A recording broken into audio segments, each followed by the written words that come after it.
The violinist rolled an A through the ballroom, testing the air. Behind the curtain, I smoothed the lace at my wrists and tried to match my breathing to her bow. My phone buzzed once. I expected the florist, the driver, anyone with a solvable problem. It was Marin. Calm down, no one's coming. We're going to my engagement dinner instead. The words sliced straight through my dress. Out there, the chairs waited in obedient rows. The aisle runner lay flat. Caleb stood under the white roses he'd picked himself, believing love meant showing up. In my chest, the music and my pulse argued, her message crisp, mine jagged. Before I could swallow, another notification chimed. Mom says you'll be fine alone, fine alone. On the day I'd paid for every plate, every rehearsal, every just in case, because nobody else ever planned for disaster. My fingers hovered, steady enough to frighten me. I typed, "You'll be fine on your own too. Don't expect another dollar from me." For a beat, there was only the violin's thin, perfect note. Then my screen flashed a laughing emoji, brittle and confident, like they could still count on me folding the way I always had. A coordinator whispered that it was time. I nodded, because habit is its own kind of anesthesia. But something in me had already stepped back from the edge. If this was a match, it had found a fuse. I slipped the phone into my clutch and faced the curtain, like it was a wall I could finally walk through, backward, into the first promise Marin ever made me. We'll take care of each other. We'll leave this house someday. Caleb's voice filtered through the curtain. Tess, you okay? His shoes scuffed once, nervous, and the sound yanked me out of the ballroom's perfume-sweet staged hush. I pressed my palm to my sternum, where my childhood still lived like a bruise that never quite learned to fade. When Marin and I were girls, she used to hook her fingers through mine whenever our parents fought. Our mother's words came sharp as cutlery. Our father's silence landed heavier than shouting.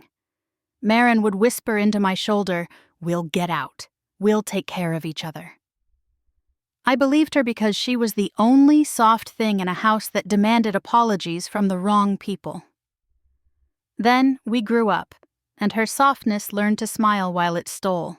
A temporary loan, a dress just for tonight, rent until her paycheck clears. Mom called it ambition. She's got dreams, she'd say, as if mine were mess on the counter. And I paid, because being the dependable one felt like love, and love can make a fool look noble. The first time I saw the truth, it was Marin's birthday dinner, my tab, my wine, my patience. She texted under the table, smirking at a private joke. When she went to the restroom, she left her phone face up beside my bread plate. A banner glowed. Don't worry, she won't suspect. She's too desperate to keep us close. Shock didn't make me loud. It made me precise. Quietly, I started saving receipts in a green folder. I called an attorney, Dana Rios, and learned generosity leaves fingerprints. Behind the curtain, I exhaled. I'm here, I told Caleb. And I was, finally, for myself. I pulled the curtain aside and walked to Caleb before the music could start. My sister and my mom aren't coming, I whispered, tasting the shame they'd trained into me. They chose her dinner, they think I'll cover it. Caleb didn't flinch. He took my hands, steady.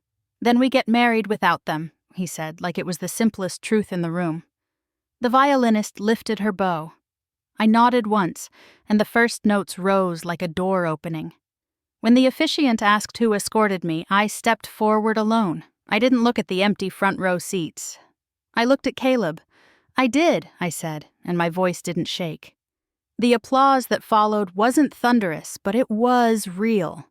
After we ate cake in the kitchen with the staff and laughed until my ribs ached, a small, bright rebellion.